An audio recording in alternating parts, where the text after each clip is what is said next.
From deep within our hidden volcano laboratory, a podcast about gaming from the people who bring your games to life. These are your core elements.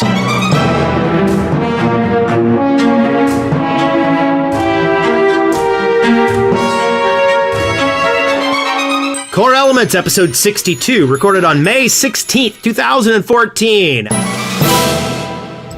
I am Wes Wilson, and once again, Spencer is not showing up. Just so everybody knows, Spencer is going through a move right now, and he's dealing with some family stuff. Pretty soon, we're hopefully going to have a studio set up in his basement, and we will be basement-dwelling podcasters. Nobody's ever heard of that before. Our guest today, however, is Michael Stanley, and he is from Dragon Army, and they are located over in Atlanta, Georgia, and do a game called Robots Love Ice Cream. Welcome. Thank you so much. It's awesome to be here. It's going to be my first actual podcast, legitimately. You've done some illegitimate ones? Yeah, some illegitimate ones. I don't like to talk about those. Well, I actually met you guys at Siege a year and a half ago. Oh, awesome. I came by your party. You guys had one of the few parties. I lingered with you guys and at the Scotch party. Oh, yeah. I remember half that. You remember half the Scotch party? Yeah, that was a good party. So what is it that you do with Dragon Army, sorry. Yeah, at Dragon Army, so Robots Love Ice Cream was a game that basically Dragon Army's they got from us, and they're like, hey, we want to help you guys finish this game, because it was a game that we're just doing in our spare time. So I came in probably about a year after it kind of got funded on Kickstarter and was helping out on the art side. And then as it was taken into Dragon Army, I've been handling all of the artwork for that. So anything from animating in Flash to doing mock-ups for UI to 3D modeling, concept paintovers, pretty much everything, wearer of many hats. So dabble in a bit of design and of course a ton of playtesting. And that's I'm the art director now, which is not as weighted as it sounds. Work with a couple of really cool artists. We're down to one right now. We're looking probably to hire some interns to come in this summer. We're just so team based that everyone kind of wears a lot of the hats, but we handle the art side. So, so you were in with the development of this before the Kickstarter? No. Okay. It was about a year after the Kickstarter happened. Okay. The Kickstarter was pretty much like a 2D game at that time, and it went well into the 3D universe after that.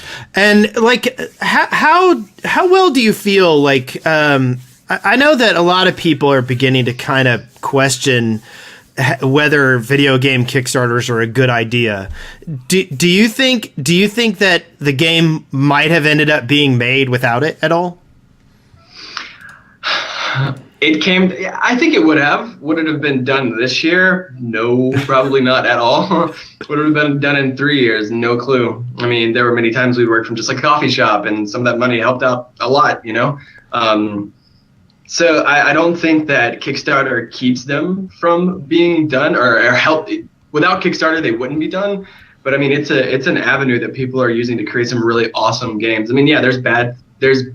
You're trusting a lot of people with your money, and they give you no guarantee whatsoever. And it's all about judgment. So it can end up terribly, but it's been proven to end up amazingly well. And I understand both sides of the spectrum, people who really hate Kickstarter, people who really love it. It's kind of like a gamble, right? Yeah. Absolutely.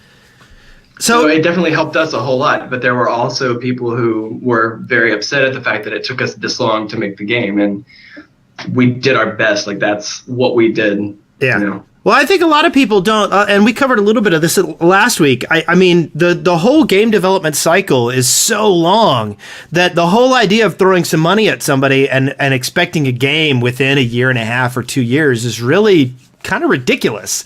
And yet that's kind of I'm not sure people realize when they're going in that that's what they're buying in for. So when you guys came up with the concept of the game, I went and checked it out, and you guys are actually free on Android and iOS. Mm-hmm. How are you guys monetizing? Where's your benefit there? So our benefit there is, basically we don't have premium hard and soft currency. It's Sprinkletonium in the game, so you can buy traditional coin doublers. So instead of getting one Sprinkletonium for every enemy that you defeat, you'll get 2 and 2 to 4, 4 to 8, so on and so forth, which will really help you like progress through all the levels faster, complete all the objectives faster. If there's an objective you're struggling with and it's like, man, this is just a little bit too hard, the completionist in me wants to get these all done, you can pay Sprinkletonium to skip those as well. So it's all through Sprinkletonium purchases right now. Yeah, and have you the mobile space is cutthroat right now. Have you guys been? This might be digging too far. Have you guys been happy or with the results? Are you surprised one way or the other, like good or bad, at what kind of response like micropayments are doing for you guys? Right. Yeah. Totally. This is a huge learning experience for us. Like this is the second game, but first like big game that I've ever put out. Burton Posey, he was the initial, like the founder, was this awesome idea. And it's definitely been pleasantly surprising. We've got a really great reception. We have players who love this game. We have players that are saying, hey, I want this, we want more. So that's awesome to hear. That's really awesome to know. I mean, we have like one of those, it's like a gecko board where you can see online like how many people across the world are playing your game at one time. And like I would just sit in front of that being like, my game is in front of like, we have over like 150,000 downloads now, 4.5 stars in the App Store, which is just like, it makes you feel really good. Yeah. So yeah, it's been a very, we really didn't know entirely like how we were going to come out on this. But we've learned so much from this process. We've learned so much more what people are expecting, like what standards have been set so far, and like what too tight of an economy is based on too loose of an economy. Yeah. And we're just pushing that into all of the other games we're making at Dragon Army, and we're working on 2 really hard right now. An additional one is being prototyped. And I suppose I kind of jumped in talking about your game as if everyone already knew what it is. Why don't you tell people what Robots Love Ice Cream is? So if you're not one of the 150,000 people that downloaded it, Robots Love Ice Cream is a game on iOS and Android right now. You play as an intergalactic ice cream truck driver defending the galaxy from robotic invaders. We're basically going around these planets and taking all of the ice cream. The citizens are not happy about that at all. So you're using weaponized ice cream. So the cutesy thing that we have is you're not really killing them, right? I mean, you're giving them a taste of their own medicine. So since they love ice cream so much, you've taken like things like the Boom Sickle and the Hot Fudge Funday and the Single Scoop, and you basically weaponize them, and they're exploding with joy. And you're progressing from, we have just like regular forest planets, and there's like desert planets, and then we have like snow-covered planets, frozen tundras. So we just kind of like linearly progress through the games. We're adding more levels. We did a partnership with Arby's, and they're doing their Orange Freeze planet, which was really cool. Like it was a little lenient on like kind of this branded experiment with being like ice cream. It was just so awesome. It's like intrinsic to our game. Like, yes, like ice cream level. That sounds great. So that was a really cool avenue to explore as well. So that's something interesting that I've enjoyed talking to other people about. Like, did you guys seek out that kind of sponsorship, or did it kind of fall in your lap? A little bit of both. We talked with a few. Arby's was one of the ones to be really head over heels. Like, yes, we want to do that. We really want to do that. But the CEO, Jeff Hillemeyer, and Ryan Tuttle, they used to work for a market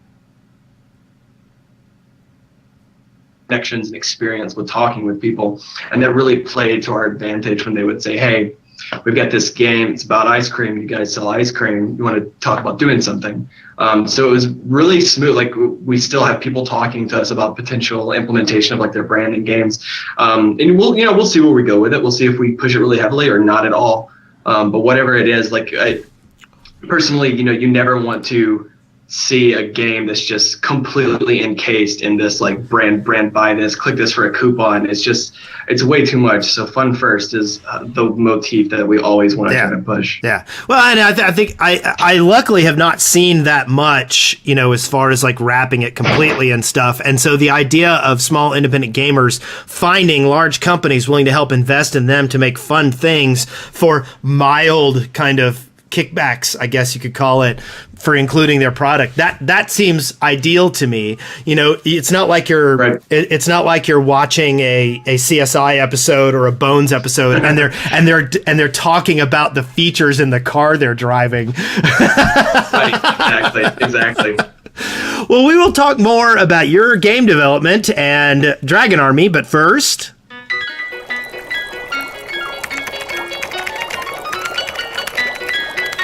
Lab Notes.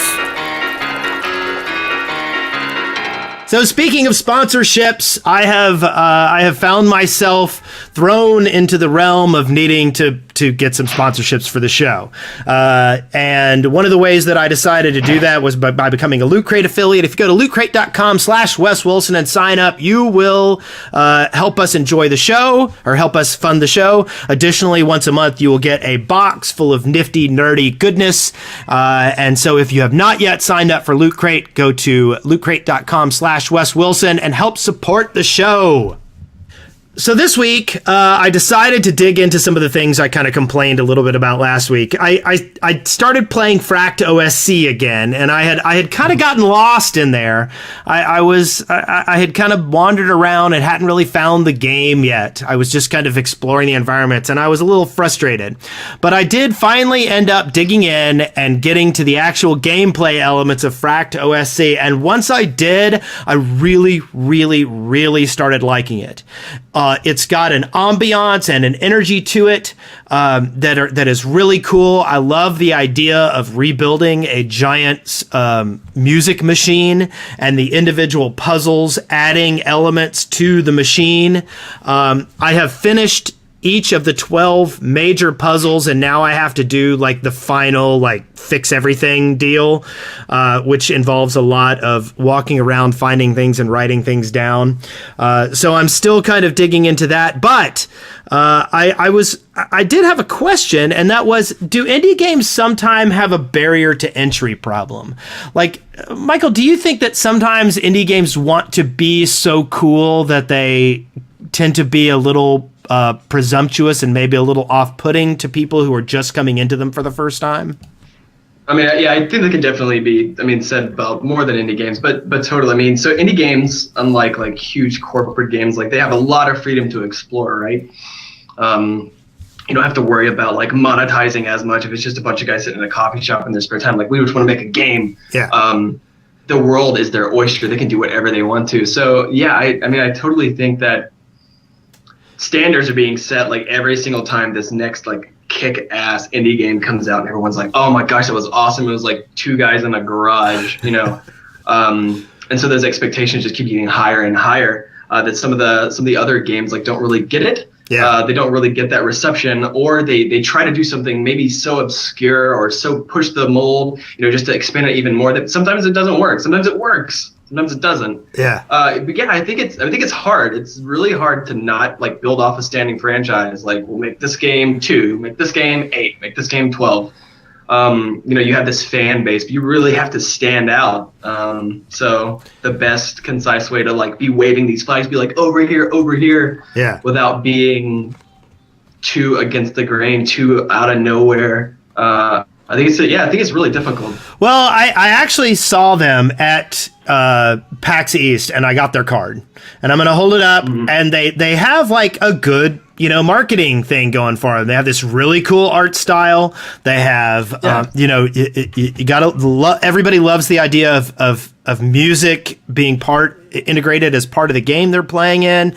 But even I, as an experienced indie person, kind of got bored with their game for a little while, and it took me digging in a little bit to really appreciate it.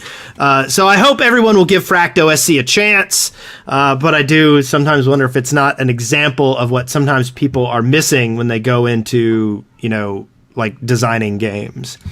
The second game that I kind of dug into this week, I finally got around to playing some desktop dungeons. I had played, the alpha and the beta because we had Danny Day, the developer, on episode number 2 of Core Elements, and one would think that as a loyal podcaster, I would have dug into his game deeply, but I had not.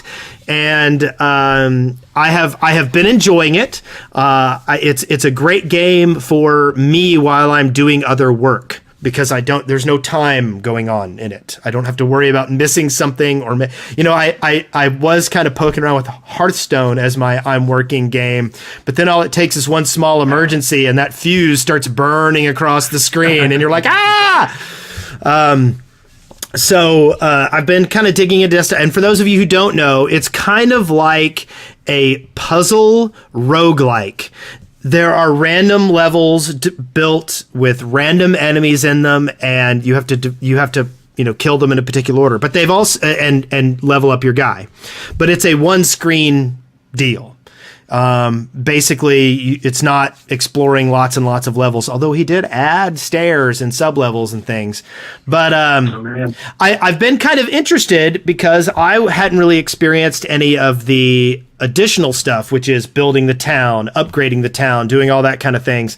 And while it is really cool, I'm still wondering whether the price point is in a good place. A $15 game for Desktop Dungeons, and so I don't really have anything to add to this story. But I sometimes wonder, what is it? Where is the ideal price point for games, and how do we find it? Yeah, I think I haven't played Desktop Dungeons in a while. Like I played it a long time ago, back in the good old days of college. One of my buddies is like a super big like RPG roguelike. What's the procedurally generated death labyrinth or something that they're saying instead of And I love that game, and it's interesting that you bring it up, like all these additional features that I haven't seen, like you said, like upgrading a town and things like this. Yes, I feel like these are things that you see other games that like they have all these like so many features and so many things you can do that this bar is kind of set to where you have to say, okay, if we're going to put this price point on this, like we have to have all these additional things. Yeah. And it's a lot of space to fill. But like, man, that was such a solid game. Like when I played it like 3, maybe 4 years ago, like whenever that was. Yeah. So it's interesting to see like what people think like need to be in a game to catch a certain price point. Yeah. Okay, and so the last thing I've been playing, of course, is Smite, because that's my go-to like wake-up game. And they have recently, Atlanta. Yep, exactly. I actually, I don't know if you know this, but I actually am the director of programming for Game Vid Expo, which we ran over there recently. Oh, awesome! I actually did some work for High Res, and I've been really enjoying Smite ever since I started playing it. And they just recently added a siege mode, which I've kind of gotten to where I don't play Conquest anymore. For those of you who don't know, Conquest is the standard 3-lane with a jungle, defeat the other camp MOBA experience, but it's a little too chewy and long for me. And so I was really happy they came up with this new mode called Siege, which is a 2-lane and jungle style map. And then after you do certain things, you build up enough points to generate a siege weapon that begins to move across the battlefield to the other side, doing much more damage to the towers and things like that, and being much harder to defeat. And at first I was just like, just more Conquest. But I realized it's a really great diet Conquest. It's like getting it's like a good halfway between the arena style, which is basically just characters battling it out, and the really super chewy Conquest mode. And it's created a nice linear progression for those who don't want to bite off Conquest right off the bat. And I'm enjoying it. And I was in a game that lasted 37 minutes, and I was like, "Oh my god, this game's lasting forever." Whereas, like, you say that at an hour on a Conquest game. So, all in all, I'm a big fan of the Smite. Like the Siege mode. I've still been focusing on a few particular gods after watching the Smite launch tournament over in Atlanta, but I'm still having a great time, and it still is my go-to like action wake-up game. So I'm not super huge into MOBAs, but a few of my friends are. The siege mode. Do you think that it would maybe be a better barrier for entry, like a ramp for people to kind of just shoot up for MOBAs that are trying to get into the genre? Well, I think Smite in general is a good MOBA introduction period, and the reason is because if you've done any kind of Warcraft PvP or Guild Wars PvP, you kind of are already in that third person mode that Smite features. And that third person mode like provides you with an immersion that you don't get in the isometric view. Gotcha. The other thing that's really great about it is I like the skill shots. Everything is a skill shot. You don't get to just, click a button and have something magical happen. You've got to aim it. You've got to make sure it lands, and people can sneak up on you. I think that's the biggest thing. Since you're not in the isometric view, you actually have to worry that somebody is coming up behind you to kill you. And I think that makes a way more immersive game. So I think Smite is good for getting people into MOBAs, and I think that Siege mode is a good way to get people from basic arena-style combat to the conquest-style combat, and yes, all in all, yes. So what have you been playing, Michael? I've got a list here. I'm trying to pick the things out there. I've been playing a lot of Risk of Rain. Have you ever played that? Mm-mm. Risk of Rain is this little platformer. You can get it on Steam.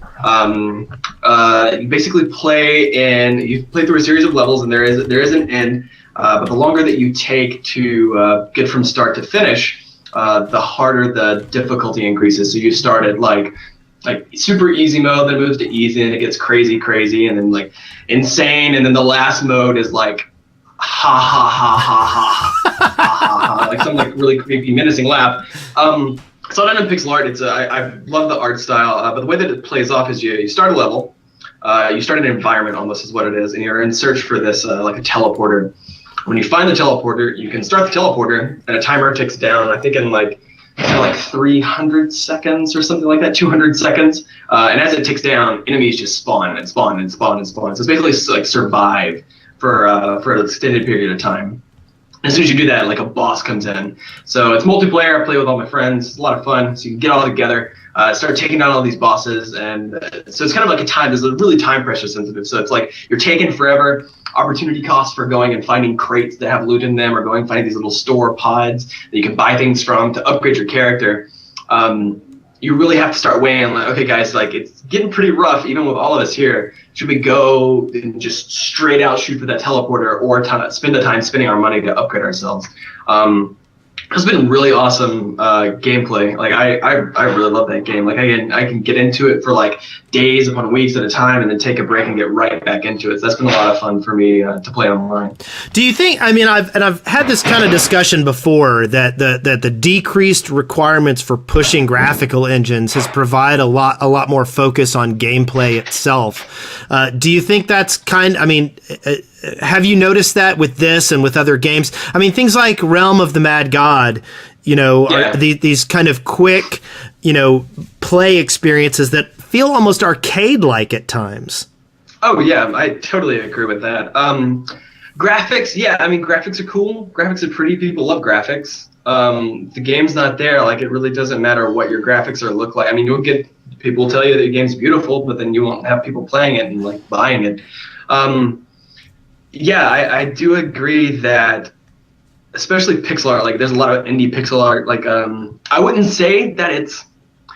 So I want to make sure there's a clear distinction between like having 3D graphics, rendering, shaders, all that stuff is like a graphical requirement that people are pushing for, but still having like you can have really bad pixel art. Yeah. You can have really good pixel art. Like Super Time Force just came out, and that game is gorgeous. Yeah.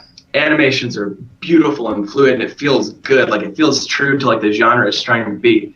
So I think pixel art is maybe more scopable, right? Like it's easier to wrap your head around as just like a lot of 3D artists can do some 2D pixel art if they had to, right? So it's a lot more tangible. Like if you got paint, you can do it. Yeah. You know, you have to download these crazy programs to do 3D and have to work in an engine and things like that. So it can just be overwhelming. Yeah, I had some local game devs here in Huntsville that they went crazy. They took their 2D RPG and made it 3D. It's still 2D, but they have like a lighting engine, and basically everything is rendered in 3D in their 2D game. It's kind of fabulous. Well, that's actually very similar to the way the Robots Love Ice Cream works, right? Yeah. I mean, like, we don't actually move in Z space, but what we were trying to push was like this whole vinyl toy feel, and it was kind of hard to do with like 2D images. Yeah. So that's the reason we did that. But yeah, I mean, sometimes it can work miraculously, but then like, I think the biggest thing with 3D games is just like animation and rigging up a mesh and then like animating. Like sometimes 3D is like the perfect idea. It's like, oh, it would save us so much time for this. Yeah. Sometimes 2D is the perfect idea. It's just weighing everything simultaneously to figure out what the best avenue is. Well, I'm gonna have to look up Risk of Rain. That sounds kind of interesting. So what else have you been playing? I love that game. I have been playing Hearthstone. That is such a beautiful game. So I'm a huge Magic fan, huge Magic the Gathering fan. Yeah. Played that, spent a lot of money on that. You're welcome, Wizards. So I picked up Hearthstone. One of my coworkers was talking about it, and it's gorgeous. Like that game, one word about that game is polish. Yeah. Like everything just feels great. Like I'm sitting there playing, one of my buddies comes over and says, "Hey, do you know you can ring that gong?" I'm like, "No." I tap, and I'm like, oh my god, like that's awesome. Then I start like tapping, you get like house of dirt and sprinkle water and everything. Like it's like a sandbox trading card game. Like it's like that game is just beautiful. Well, and it's interesting because I also I still have alpha and beta cards. Let me see if I can here you go. Alpha Wall of Thorns, Alpha Disenchant, I was in Magic at the very, very beginning, and so I was really excited about the Duel of the Planeswalkers games, but like once they were actually out and I was playing, I'm like, this isn't really what I want from an online card game, and somehow Hearthstone did it by being less complex and having less functionality, and that's almost intellectually insulting. Well, yeah, but I think that, so I think it was a really smart choice for mobile, right? Especially that audience. Because so many, if you want to get on the App Store, like you really need to have like a super easy interface, really easily readable cards and things like that. So that was a big disconnect for me at first. I was like, whoa, like, my creatures take damage and it persists. Like in Magic, it regenerates every turn. I'm like, okay, I don't have to worry about that. So that was the first big learning curve for me. I'm like, this game is not like Magic, like it's different. So I had to kind of relearn. But yeah, I do agree with you. I was not used to that. I was looking for that depth. I was looking for that like super deep strategy because everything's so easy to like get taken away. So like you could have this guy out on the field and you're like, I'm going to keep him. And then the next turn I'm going to do this to this guy so that he gets this and this. Like in Magic, it's a viable strategy and you can kind of like move things around the board and you kind of mold something. You mold your side of the board. Whereas this, it's like, get it in, get it out. Just control the board, make them have less. It's like playing just straight blue. Just like, don't let them have any cards as best as possible. Well, and I think... And there's another element to that I think is very weird, and that is the removal of deck sizes. Like the static deck size, I almost don't like it. I almost feel like it's cheating you out of a good strategy element.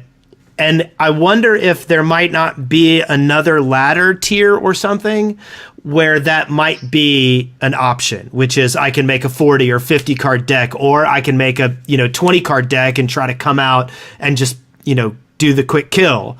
Right. I wonder if there's not. I don't think there is. I've gotten pretty good into the game. One of my coworkers is like really into this. Like he crossed over and is playing on mobile now.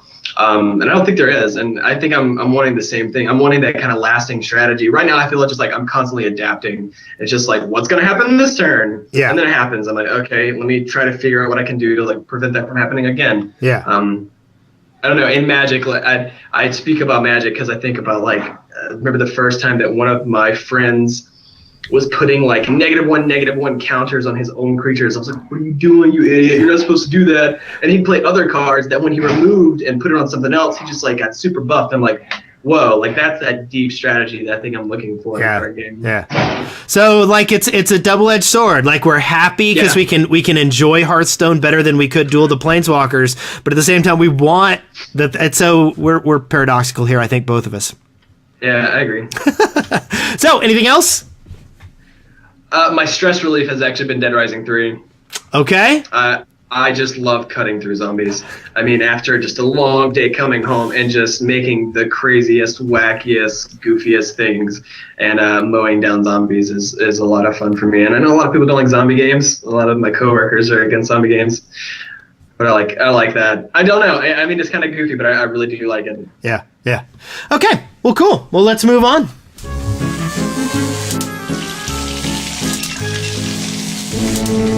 Eureka!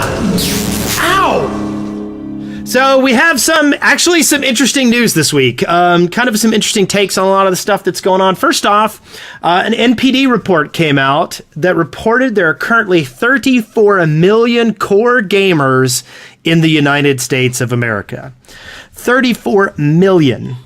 And they defined a core gamer as someone who played 5 hours a week on either a Microsoft or a Sony console, a PC, or a Mac, which means that doesn't even include the Wii players. Those are not considered core gamers for this particular report. So that means there's 34 million people out there who, most people would consider an actual gamer, although right. Just like I hate defining exactly what a game is, I hate trying to define what a gamer is.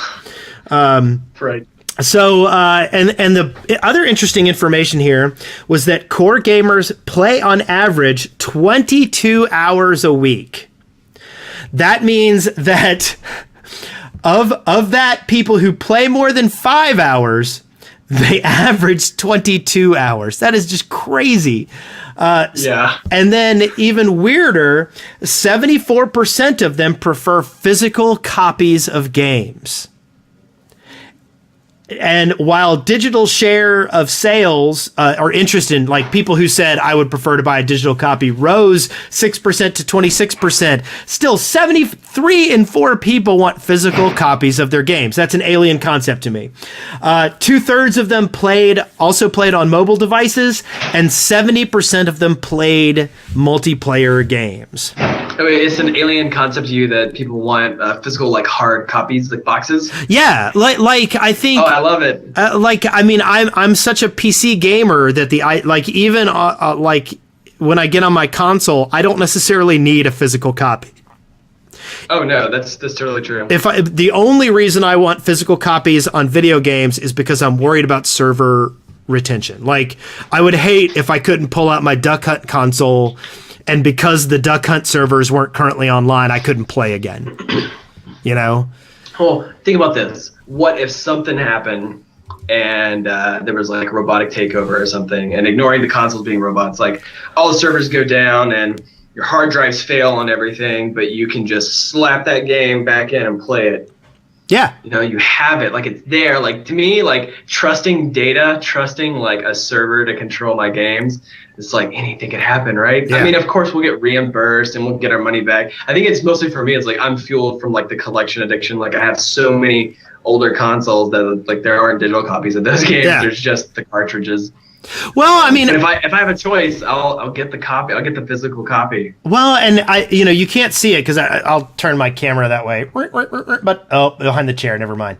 Like I have lots of. Oh, look at my dog sleeping in the sun. Anyway, I used to buy collector's editions of the Blizzard products, and I've actually kind of gotten out of that as well. Like.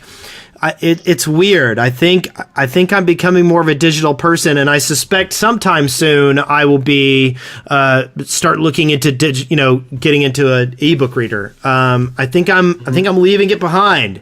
I think I don't care about physical copies anymore. I'm tired of clutter. I mean, that's what's so awesome about like Steam. Like, I mean, Steam is so awesome to me. Like being able to like just download freeform, like installed Steam on this computer, log into my account. Okay, I can get that game that I wanted to play, but I'm not at home on my desktop now. Yeah. Like that's what I like. Yeah. So also, I thought this was kind of interesting. Titanfall has released a companion app.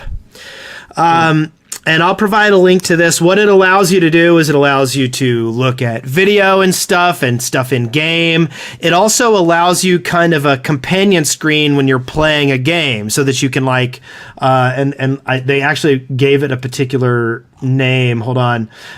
You can look up your in-game stats, or you can use it as a second screen that will display a real-time map or a live scoreboard during gameplay. And so I kind of wondered what kind of real use this would have. And I also wondered if, there are people who spend a lot of money trying to develop actual games for mobile. Yeah. And so do you think this is a very wealthy company attempting to just utilize a mobile department that they might not know what to do with? Well, I mean, honestly, so Dead Rising 3 has a companion app as well for like Xbox One. And I remember at first I was like, oh, this sounds cool, right? Like I'm going to be able to do things simultaneously and be able to check things on my phone. And like it just fell short for me. It was way more of a hindrance. And there were certain features like you had to have this companion app to get in the game. And I felt so cheated. I'm like, what if I didn't have this? Like, what if I didn't even have this phone or something like that? They had the potential to have this app. But I think the idea of like maybe, I don't know, like the idea of a real-time map for me is like that needs to be on the screen, right? Or like, I don't know, like the idea of like a mini map or something like that. Like I feel like it's such a disconnect to do this. And I know that they started kind of selling those like mounts that you can put on your controller, which is interesting to me. It's like it holds your actual device next to your controller. To me, it feels just kind of like, it feels like a gimmick. I mean, I haven't used it. I hope that it could be something really cool. I mean, the idea of me being remote and being able to like check out my stats, my leaderboards online, that's cool. But I don't think that it has to, from the way it's being presented, like a simultaneous experience, I just think it would be more of a hindrance than actually good use, right?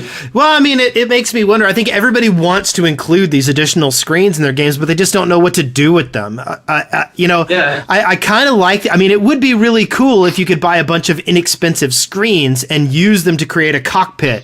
You know what I mean? I mean, really, that'd be great. If you could do that, if you could set it, but I feel like that's a different beastie than what people are making now. Maybe this is kind of dipping into that water where, you'll take all your old phones and set them up as Wi-Fi things and have them as your individual meters in front of you. Like, I don't know. There might be some stuff there, but I just right now go ahead. It's a good idea. It's a good idea, right? Because everyone walks around with their phone. Not everyone walks around with their Xbox in their pocket. Yeah. So when you have people who are like super big gamers, like they're into this game, they care about the community, they care about the leaderboards. The ability for them to take out their phone and check really quickly and check what their ratio is, or check where they lie on this huge worldwide leaderboard could be super awesome. The idea for me of like this kind of like simultaneous experience is like being able to, like, this second screen displays a real-time map or live scoreboard during gameplay. I just feel like that's fluff that is just additional, right? Yeah. I do like the idea of them thinking like, man, we should get into people's pockets, because that's where like they're always accessible. Yeah. It's just a matter of making it meaningful. Like, I think auction apps and MMOs are good ideas. This is something that doesn't require instantaneous response, blah, blah, blah. I think there's some good stuff there, but especially with an FPS, like stuff on your, unless you can offer, like, unless there was like a secondary role, like what if there was, a satellite commander role for each game where basically someone could attempt to drive the, give subtle clues to the people in the game for how the enemies are moving, and there's another role there, kind of like that. I can't remember that RTS that had a commander position available for it. But I think there are some angles there, but I just don't feel like anybody's filled it out, and it feels to me a little bit like they're just using their mobile departments to do anything. Yeah. And you don't want to go too against the like reinventing the wheel. Like people like, I have my controller, I want to shoot at the screen. I got it. Like adding this, maybe, especially if it's like you need this to play this game. Yeah, like it's gonna go over really badly. Yeah. I have to try it out. I gotta try it out. Yeah, I will. I might put it on my phone for the fun of it. I need to get back into Titanfall. They've got some expansion stuff coming out soon with some new maps and things, and I need to get back into it, and because it is a really superior game. So next, I've got an interesting article that I'm going to talk about, or I'm going to put in the show notes. Which, by the way, if you ever want to check out the show notes, you can go to coreelementsshow.com. Basically, this is an article from Rock Paper Shotgun, and it is about people in Eve and the kind of sinister dedication that certain people have in that game. I think of all the MMOs in the world, Eve has the most unique user base in that it is very atypical, but this demonstrates exactly how atypical it is.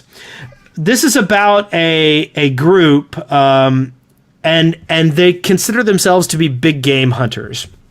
And what they do is they want to hunt down and kill the people who have the biggest ships. And this is a story about a group of Eve players who found out about someone who owned one of the biggest ships in the game. And so they got a signal on their screen that something was going on that meant a Titan was jumping, and a guy flew over to look at it and saw the guy leave the game immediately after he got there. So they knew that there was a Titan in this one area, and so then they're like, okay, we need to figure out how to kill this guy. So they started doing research, and they found out what his potential alts were, and they watched the way that other people who owned Titans and other people's and used their alts, and they basically came up with patterns of behavior for what people would do if they were going to log back in with their Titan. And so they figured out who this guy's alts were, and they started following him. And they basically started monitoring him, and it ended up being a 3-year manhunt. And then finally, this guy's alt started exhibiting behaviors that looked like he might log back into his Titan, and so they planned it. And they set up like watches that lasted like 3, 4, 5 days because they knew it was coming. And then finally the guy logged on and they killed him. The guy had not logged into the game for 3 years and they killed him when he logged in. This kind of intense planning and hunting is almost like a spreadsheet. Like this is work to me. And while I can understand the thrill of pulling it off, this kind of sincere dedication reminds me of when I was in college. I had some friends who were actual hackers, and the kind of intensity that they put into their hacking reminded me of this particular thing. And it's a particular style of gameplay I will never understand, but it is so amazing and impressive that I just want to get on my knees and start praising them because it's so astounding. Are you familiar with all this kind of stuff, Michael? Well, I mean, video games, right? Like that's the dynamics of a game, like at its best. You make a game, and especially like a sandboxy, like open world, open universe environment like Eve, like it's free reign to do whatever you want. Like games like this are built on players, not on like pieces. It's like all about these guys. So, and I was actually just looking through this to put it into a little bit of perspective. People who aren't familiar with Eve. So the Ragnarok Titan, that's the big giant ship. It says it came in under just 76 billion ISK, and ISK the currency for the game. And that would roughly come out to around $3,000, like actual converted currency. And it's just like, people pour themselves into games like this, and just the same way people pour themselves to leveling and grinding and being the best and being the best and being the best. There's the psychological, like, I've got to be better than this best guy. Like, what do I have to do to get there?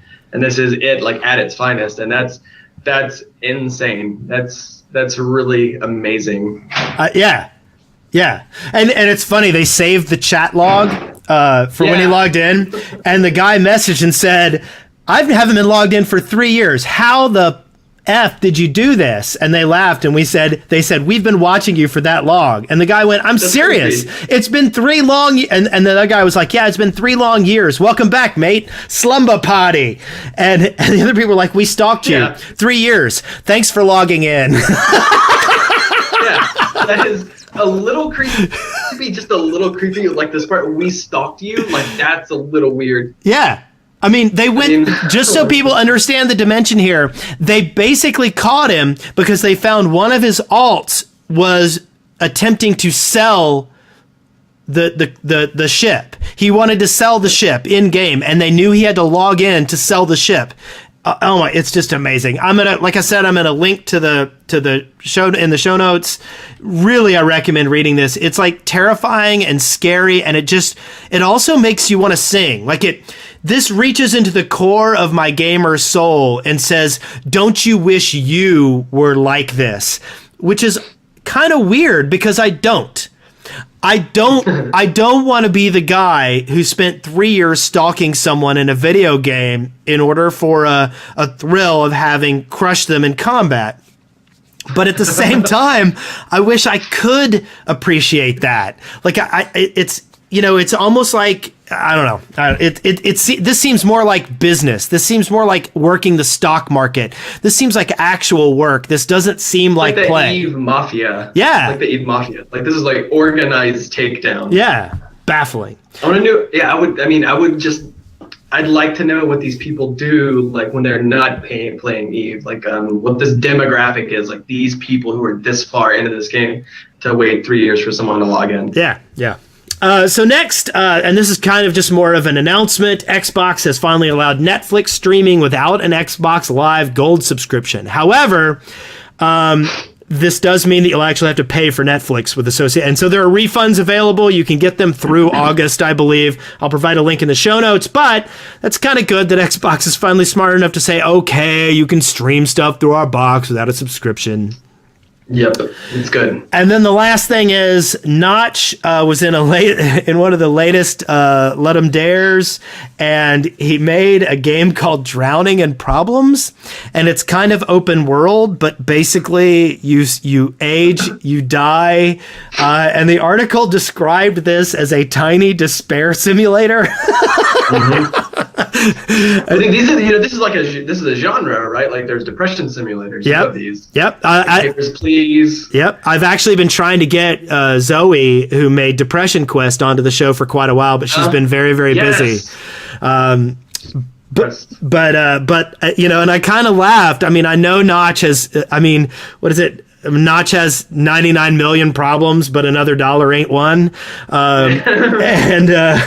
And so I kind of wonder, like, is this wealth? Is this popularity? Is this inability to really kind of figure out where he wants to go next, what he's doing? So is this game kind of an autobiography? It might be something to think about, but you can go and check it out. I'll provide a link to the show notes.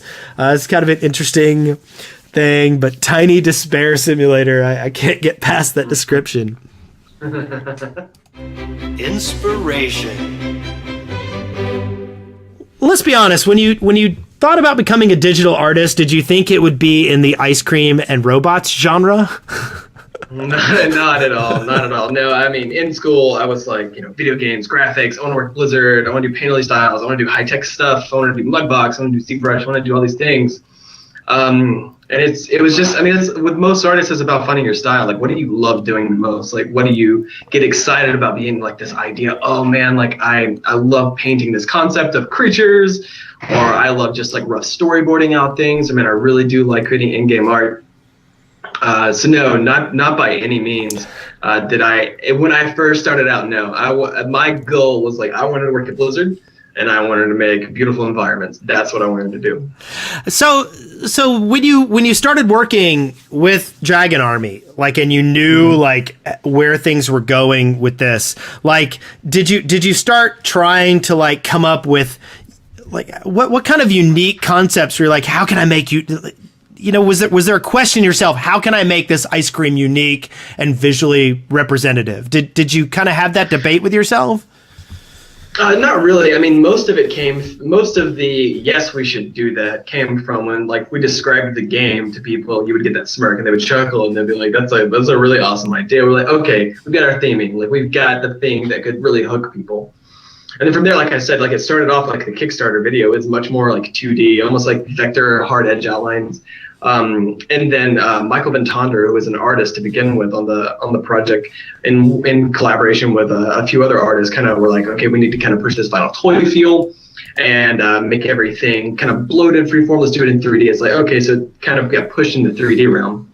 And then I came in to help him out after I had left employment at actually a place that I met Burton Posey at, and he was like, help me out on this game. Let's see what we can go. We really need to push this out as quickly as possible. I'm like, yeah, I'd love to.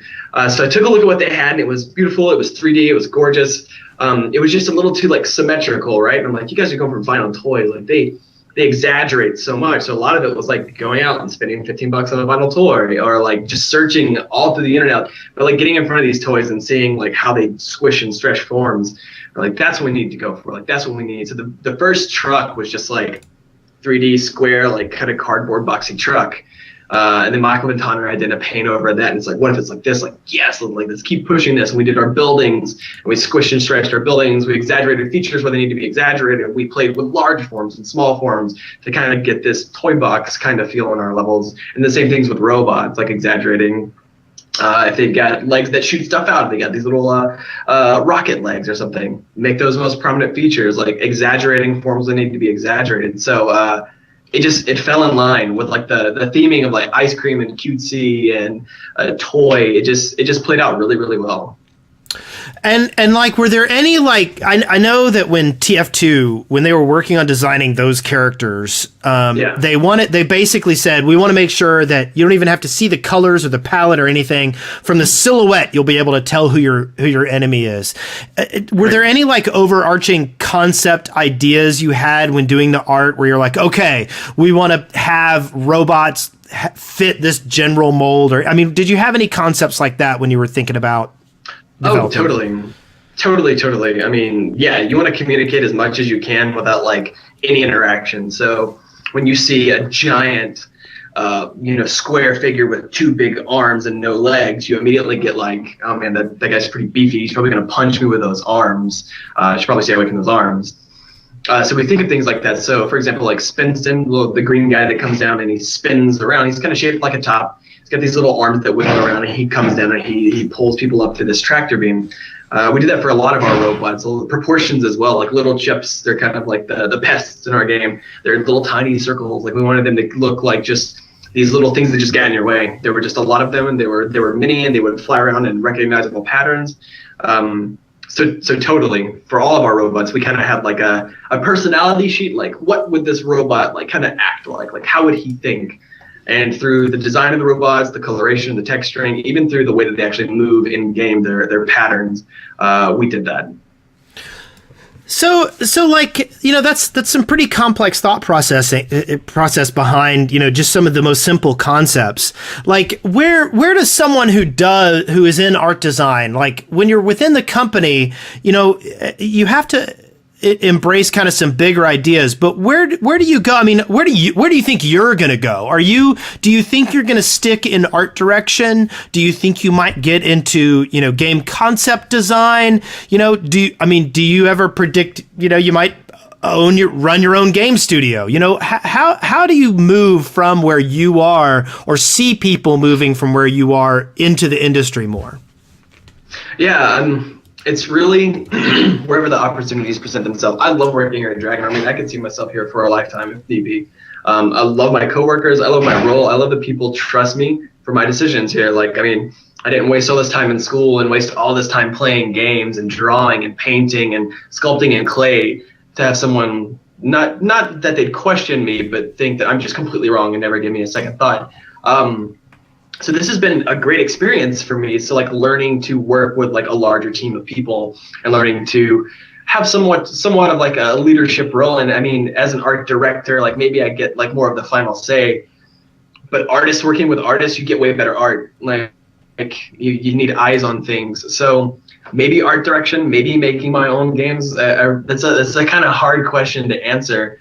But I definitely see myself in art. I definitely see myself in taking like really solid games that are fun with squares and lines and dupes and boops and just placeholder stuff. Yeah. And making it pretty. And that's like one of the things I love to do is like see like developers say, oh, it's developer art. It's not final, it's just developer art. I'm like, I love to see this stuff because I love to see like how much they can communicate with like so little. Yeah. It's like I see these things and it's a spike. Okay, I'm like, I know, stay away from that spike. That's gonna hurt me because I know it's a spike. So things like this where they think like, oh, this is like it's gonna be really hard to play. You're like, no, you don't give yourself enough credit. But I like taking it I like seeing progression. Like everyone loves seeing like initial concepts and seeing how it going from A to B to C to D and then finally end game. Yeah. And that process to me is just fascinating because it can go in 100 million different directions. Yeah. So do you think you're kind of spoiled for AAA development now? Could you see yourself working at Blizzard now that you've been with a company that values you on so many levels? Well, that's not to say that Blizzard does not value their employees, and I know you don't mean it that way. But, yeah, I mean, maybe I love freedom in create. So Blizzard's Blizzard. Blizzard will always be Blizzard, and they want things that look like Blizzard. Hearthstone's Blizzard games, World of Warcraft, like Heroes of Warcraft, all this stuff. Like it's all their style, and that's what they got. That's what they need to nail because you need to know Blizzard game's a Blizzard game.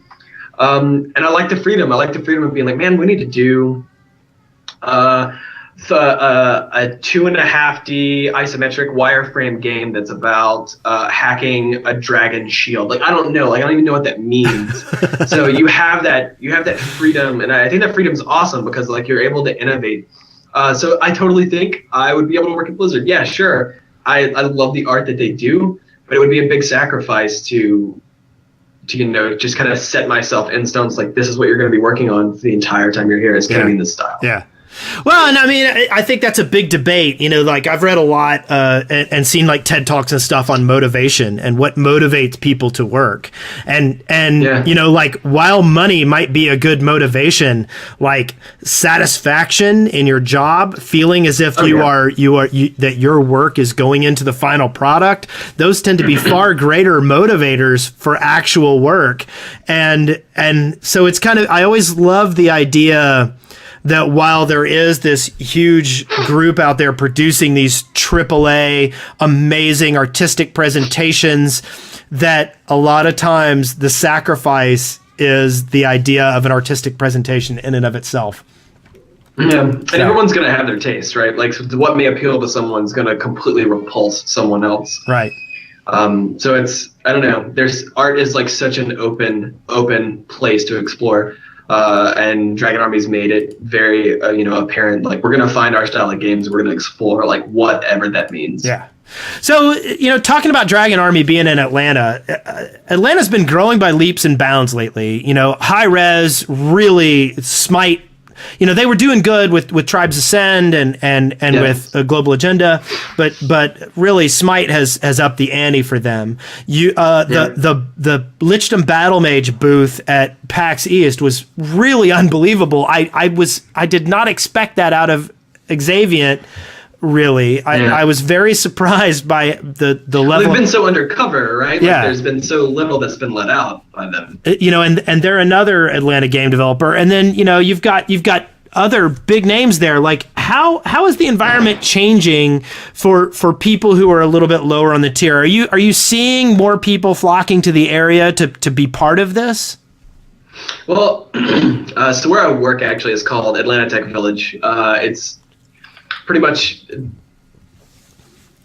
places to come for like a collaborative workspace, like kind of like a rent-a-desk place.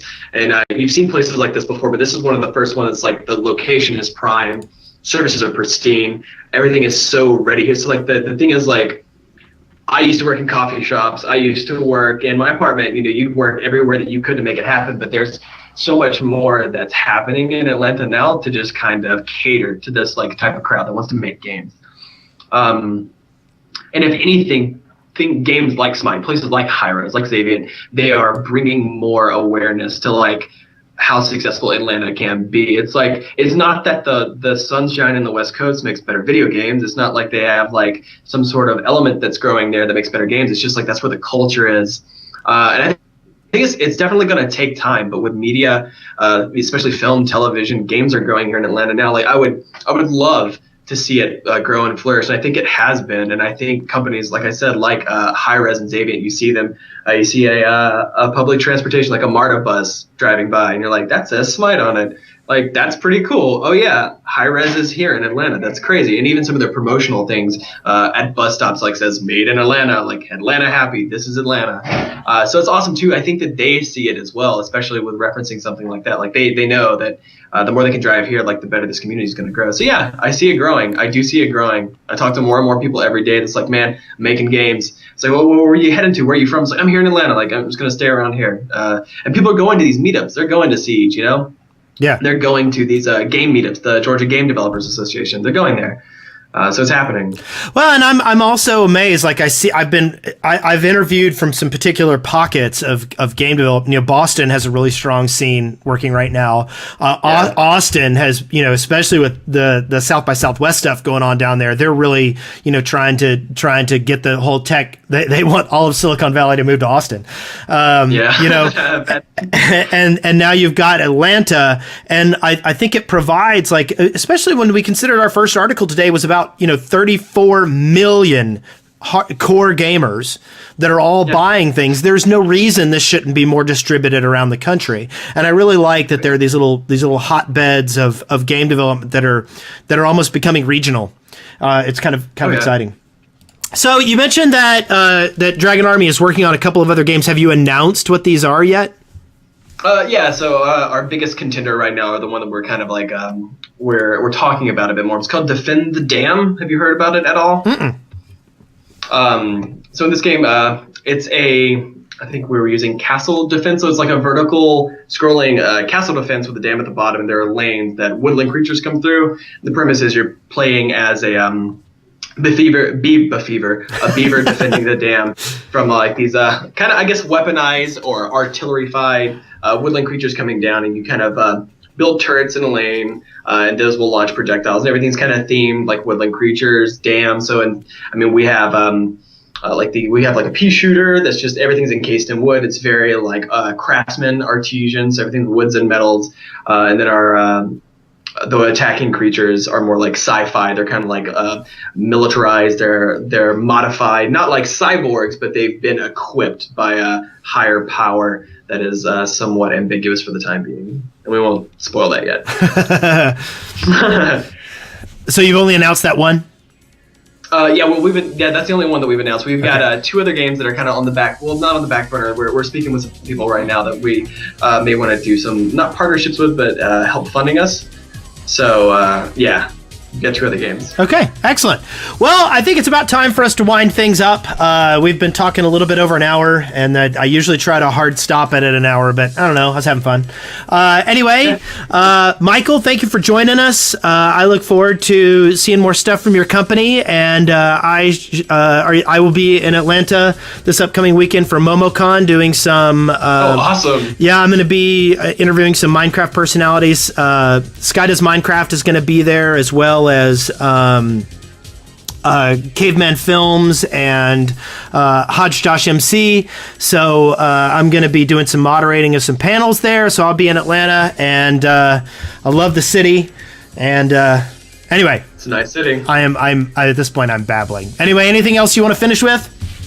That'll be it. Thank you so much for having me, and just come down to Atlanta. Stop by Atlanta Tech Village. Okay, come see us. That sounds great. Have a great day, audience. We'll see you next week. Salute. Thanks so much. Bye.